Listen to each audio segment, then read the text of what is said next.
High viewers, welcome to my YouTube channel বুয়ান ব্লগসের পক্ষ থেকে আপনাদের সবাইকে অভিনন্দন। বুয়ান ব্লগসের পাশে থাকার জন্য ধন্যবাদ। আজকে আপনারা এই ভিডিওর মাধ্যমে ক্রোয়েশিয়ার ট্যুরিস্ট ভিসা সম্পর্কে জানতে পারবেন। ক্রোয়েশিয়ার ট্যুরিস্ট ভিসার জন্য আবেদন করার জন্য আপনি কোথায় আবেদন করবেন, কি কি ডকুমেন্ট লাগবে, কতদিন সময় লাগবে, আজকে ডিটেলস সবকিছু এই ভিডিওর মাধ্যমে জানতে পারবেন। হয়তোবা আমি ডিটেলস সবকিছু ক্লিয়ারলি আপনাদেরকে বোঝানোর জন্য ভিডিওটি একটু লং হতে পারে, তবে আমার ভিডিওটা সম্পূর্ণ দেখবেন।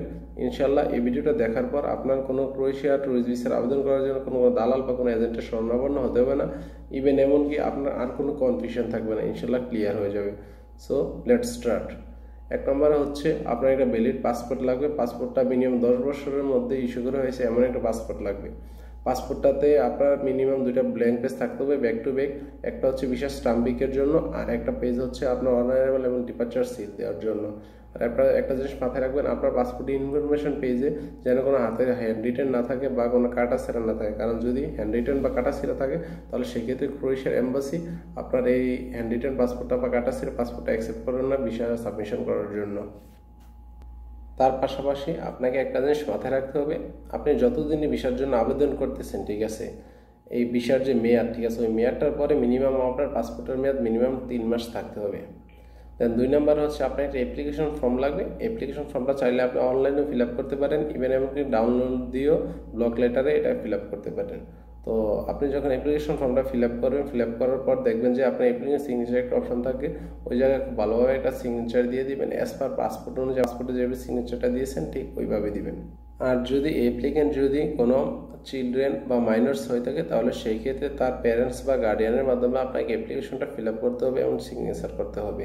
দেন 3 নাম্বার হচ্ছে আপনার ছবি লাগবে। ছবিটা হচ্ছে যে আপনার অবশ্যই এটা 35.5 x 45 লাগবে। এটা অবশ্যই ম্যাট পেপার বা সেমি ম্যাট পেপার করে নেবেন, আর এটা অবশ্যই ফেস কভারেজ থাকতে হবে। আর আপনি একটা জিনিস মাথায় রাখবেন, এই ফটোটা অবশ্যই যেন আপনার চোখ খোলা এবং মুখ বন্ধ থাকে এরকম একটা ফটো হতে হবে।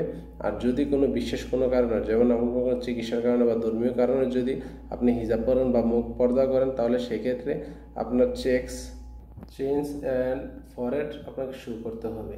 আর এই ফটোটা অবশ্যই হোয়াইট ব্যাকগ্রাউন্ডের হতে হবে। আর আপনি একটা জিনিস মাথায় রাখবেন, ক্রোয়েশিয়ার ভিসা আবেদন করার ক্ষেত্রে যে কোনো ক্যাটাগরি ভিসা যখন আপনি আবেদন করবেন ওই ক্ষেত্রে আপনাকে অবশ্যই আপনার ফটোটা ন্যাচারাল ফটো দিতে হবে, ঠিক আছে। আপনি কোনো এডিট বা হোয়াইটিং এর সব কিছু করা যাবে না, আপনার ন্যাচারাল যে ফটোটা আছে ওই ফটোটা আপনি জমা দিয়ে দিবেন। 4 নম্বরে হচ্ছে আপনার কালার ফটোগ্রাফস বা ফটোকপি। তো আসলে এটা হচ্ছে যে আপনার পুরাতন এবং নতুন যত পাসপোর্ট আছে সকল পাসপোর্টের সব পেজে, ঠিক আছে, একটা কালার কপি আপনাকে এম্বাসিতে সাবমিট করতে হবে অ্যাপ্লিকেশনের সাথে। 5 নম্বরে হচ্ছে একটা কভার লেটার লাগবে। তো কভার লেটারটাতে মূলত আপনার ডিটেলস সব কিছু উল্লেখ করে থাকতে হবে, যেমন আপনার নাম, designation, purpose of visit, duration of visit, ঠিক আছে, যাবতীয় যত কিছু আছে আপনার সব কিছু এটাতে উল্লেখ করা থাকতে হবে।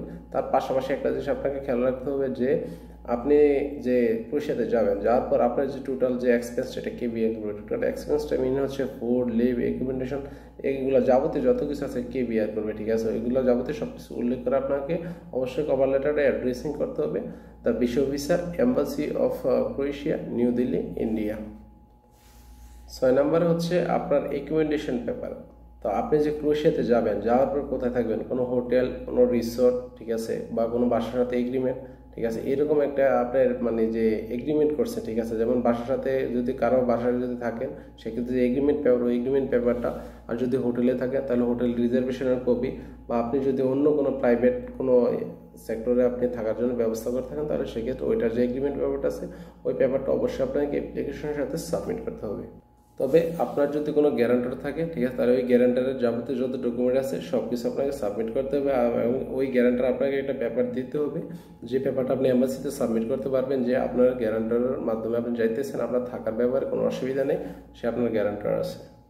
7 নম্বরে হচ্ছে ট্রান্সপোর্টেশন। তো আসলে ট্রান্সপোর্টেশনটা হচ্ছে যে আপনার ফ্লাইট টিকিট বা ফ্লাইট এইরকম। তা আপনি যদি আকাশপথে যান বা জলপথে যান বা স্থলপথে যান অবশ্যই আপনার একটা রাউন্ড ট্রিপের টিকিট লাগবে। আপনি যাবেন কত তারিখে, আসবেন কত তারিখে, এটা উল্লেখ করা থাকতে হবে। আর এই ব্যাপারটা আপনাকে অবশ্যই অ্যাপ্লিকেশনতে সাবমিট করতে হবে। 8 নম্বরে হচ্ছে হেলথ ইন্স্যুরেন্স। তো হেলথ ইন্স্যুরেন্সটা অবশ্যই আপনার কোভিডের কারণে এটা অনেক ম্যান্ডেটরি করা হয়েছে, ইভেন এমনকি আগে লাগতো, বাট বর্তমানে এটা অনেক ম্যান্ডেটরি। আর এটা মিনিমাম 30,000 ইউরো সমপরিমাণ হতে হবে। আর এটা অবশ্যই ইমার্জেন্সি হসপিটালাইজেশন বা আর্জেন্ট মেডিকেলাইজেশনের জন্য বা যে কোনো মেডিকেল ভালো চেক আপের জন্য কাজ করবে এমন একটা হেলথ ইন্স্যুরেন্স লাগবে। আর হেলথ ইন্স্যুরেন্সটা অবশ্যই অনলাইন করে থাকতে হবে। এটা ক্রোয়েশিয়া এম্বাসির ওয়েবসাইটে কিছু রেজিস্টার্ড হেলথ ইন্স্যুরেন্স দেওয়া আছে, ঠিক আছে, ওদের মাধ্যমে আপনাকে কাজটা করতে হবে। আর এই হেলথ ইন্স্যুরেন্সটা যেন আপনার ফুল পিরিয়ড অফ ট্রাভেলটা কভার করে, এটা এরকম একটা নিশ্চয়তাপত্র থাকতে হবে সাথে। তবে এটা সিঙ্গেল এবং মাল্টিপল এন্ট্রি ভিসার ক্ষেত্রে একটু ডিফারেন্স আছে। সিঙ্গেল এন্ট্রি ভিসার ক্ষেত্রে আপনার ফুল পিরিয়ডটা কভার করতে হবে, আর মাল্টিপল এন্ট্রি ভিসার ক্ষেত্রে আপনার ফার্স্ট টাইম যে ট্রাভেলটা করবেন, ঠিক আছে, কতদিনে ট্রাভেল করুন ওই পিরিয়ডটা আপনাকে কনফার্ম করতে হবে। 9 নম্বরে হচ্ছে আপনার মিনিমাম ফান্ডের একটা পেপার আপনাকে সাবমিট করতে হবে। এটা হচ্ছে আপনি যে থাকবেন ক্রোয়েশিয়াতে যতদিন থাকবেন, ঠিক আছে, ওইটার যে মিনিমাম ফান্ড এটা আপনার আছে এরকম একটা পেপার সাবমিট করতে হবে। এটা আসলে বিভিন্ন ধরনের হয়ে থাকে, যেমন আপনি যদি সিঙ্গেল ট্রাভেলার হয়ে থাকেন, ঠিক আছে, জাস্ট শুধু আপনার নিজের খরচের জন্য, তাহলে সেক্ষেত্রে পার ডে আপনাকে 70 ইউরো আপনার যে পেপারটা দিবেন ওই পেপারটাতে শো অফ করতে হবে যে আপনার পার ডে 70 ইউরো এক্সপেন্স করার মতো আপনার এবিলিটি আছে। যদি অ্যাপ্লিক্যান্ট বিজনেস বা প্রাইভেট ভিসার ক্ষেত্রে আবেদন করে তাহলে সেক্ষেত্রে সে পার ডে 30 ইউরো। তবে সেক্ষেত্রে অবশ্যই আপনার ক্রোয়েশিয়ার কিউআর কোডের প্রুফ থাকতে হবে হোটেল বুকিংয়ের, আর নয়তোবা সিমিলার কোনো ডকুমেন্ট আপনাকে সাবমিট করতে হবে। আর আরেকটা অপশন হচ্ছে supporting document as proof of sufficient ফান্ডের আপনাকে এটাকে সাবমিট করতে হবে। যেমন এগুলো হচ্ছে 3 মান্থসের ব্যাঙ্ক স্টেটমেন্ট দিতে হবে। ওই ব্যাঙ্ক স্টেটমেন্টে তো অবশ্যই ব্যাংকের নাম এবং টেলিফোন নাম্বার ক্লিয়ারলি মেনশন করা থাকতে হবে। আর আপনি যতদিন থাকবেন, ঠিক আছে, অতদিনের সমপরিমাণ টাকা আছে এরকম একটা স্টেটমেন্ট লাগবে। আর এটা অবশ্যই স্টেটমেন্ট অ্যাকসেপ্ট করা হবে না। কোম্পানির ক্ষেত্রে হচ্ছে সেক্ষেত্রে আপনার 3 ইয়ার্সের, ঠিক আছে, ইনকাম ট্যাক্স রিটার্নের সার্টিফিকেট আপনাকে সাবমিট করতে হবে। আর নয়তোবা আপনি চাইলে ইন্টারন্যাশনাল ক্রেডিট কার্ডের লাস্ট 3 মান্থসের কপিটা আপনাকে সাবমিট করতে হবে। আর নয়তোবা লাস্ট যে অপশনটা ওইটা হচ্ছে ইন্ডোর্সমেন্ট কপি, ঠিক আছে, আপনার পাসপোর্টে যে ডলার ইন্ডোর্স করছেন, ঠিক আছে, ওইটার যে ইন্ডোর্সমেন্টের যে পেপারটা থাকবে ওই পেপারটাও চাইলে আপনি সাবমিট করতে পারেন আপনার সাফিসিয়েন্ট ফান্ডের পেপারটা শো অফ করার জন্য। নম্বরে হচ্ছে কারেন্ট সোশিয়াল এবং প্রফেশনাল স্ট্যাটাসটা শো অফ করার জন্য আপনাকে একটা পেপার সাবমিট করতে হবে। তো এই ক্ষেত্রে আপনি যদি চাকরিজীবী হন তাহলে কোম্পানির লেটার প্যাডে আপনার নাম, রেজিগনেশন সহকারে, আপনার ডিটেলস সব কিছু সহকারে একটা লিভ লেটার সাবমিট করতে হবে। এবং আপনি যে ওই কোম্পানিতে কত বছর যাবৎ কর্মরত আছেন এগুলো ডিটেলস সব কিছু উল্লেখ করে থাকতে হবে ওই পেপারে। আর যদি স্টুডেন্ট হয়ে থাকেন তাহলে সেক্ষেত্রে আপনি যে শিক্ষা প্রতিষ্ঠানে অধ্যয়নরত আছেন ওই শিক্ষা প্রতিষ্ঠান থেকে একটা লিভ লেটার দিতে হবে, প্লাস তার সাথে একটা আপনার স্টুডেন্ট আইডি কার্ডটা সাবমিট করতে হবে। আর যদি আপনি বিজনেসম্যান বা সেলফ এমপ্লয়েড হয়ে থাকেন তাহলে সেক্ষেত্রে কোম্পানির রেজিস্ট্রেশন পেপারে ভিসা রিকোয়েস্ট লেটার আপনাকে শো অফ করতে হবে। 11 নম্বর হচ্ছে সেলফ অ্যাড্রেসড মেইল। তো এটার মানে হচ্ছে যে আপনি যদি এম্বাসিতে ফাইলটা সাবমিট করার পর আপনি যদি চান যে আপনার পাসপোর্টটা আপনার নির্দিষ্ট একটা ঠিকানায় চলে যাবে বা এম্বাসি থেকে ডিএসএল করে দেওয়ার জন্য, তাহলে সেই ক্ষেত্রে আপনি এই পেপারটা সাবমিট করতে হবে। আর যদি আপনি নিজে কালেক্ট করেন তাহলে সেক্ষেত্রে এই পেপারটা আপনার লাগবে না। আর এই পেপারটা অবশ্যই প্রিপেড এবং সেলফ অ্যাড্রেস রেজিস্টারেড ইনভেলপ হতে হবে। 12 নম্বর হচ্ছে লেটার অফ ইনভিটেশন। তো এটা অবশ্যই কোনো ক্রোয়েশিয়ান কোনো নাগরিক দ্বারা আপনাকে ইনভিটেশনটা দিতে হবে। আর নয়তোবা ওই দেশে বসবাসরত কোনো ফরেনার যদি, ঠিক আছে, রেসিডেন্স পারমিট থাকে তাহলে সেক্ষেত্রে সেই ইনভিটেশনটা দিতে পারবে। তবে তার যেই ওয়ার্ক পারমিট, যে আইডি কার্ড বা পিআর বা টিআর যেটাই থাকুক, ঠিক আছে, ওইটা আপনাকে ইনভিটেশনের সাথে সাবমিট করতে হবে।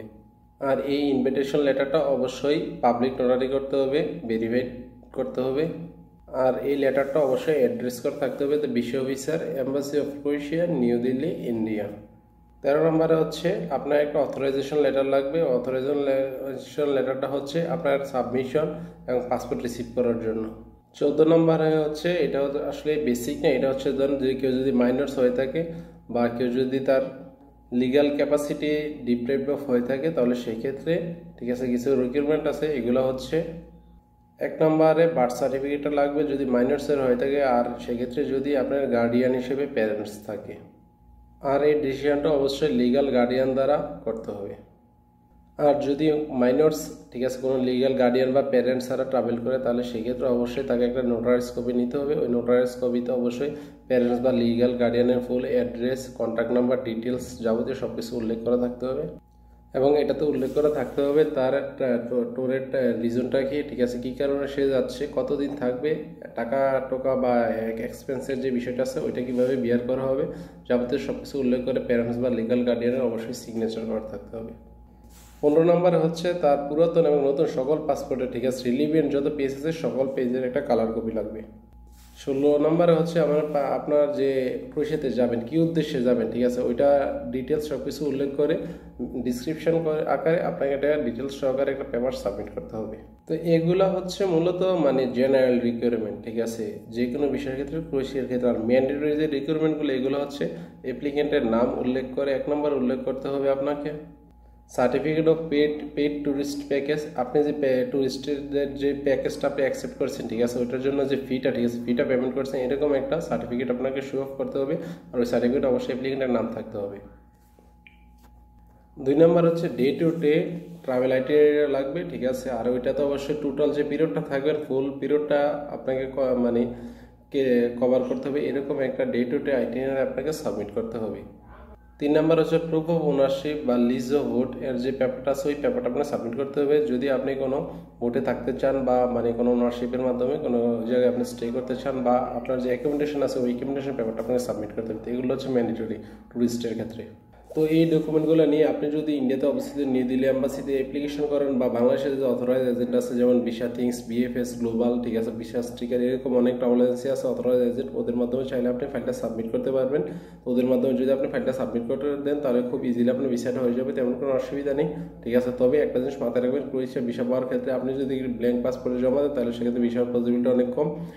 মানে আপনি যদি একজন ভালো টুরিস্ট হয়ে থাকেন, ট্রাভেলার হয়ে থাকে, আপনার ব্যাংক স্টেটমেন্টটা মজবুত থাকে, আর আপনার যদি আপনার ট্রাভেল আইটিনারিটা প্লাস আপনার যে ট্রাভেল হিস্ট্রিটা, ঠিক আছে, ওইটা যদি স্ট্রং থাকে তাহলে সেক্ষেত্রে ইনশাল্লাহ আপনার ভিসার পসিবিলিটি অনেক বেশি। বিয়ন বক্সের পাশে থাকার জন্য ধন্যবাদ, মোস্ট ওয়েলকাম।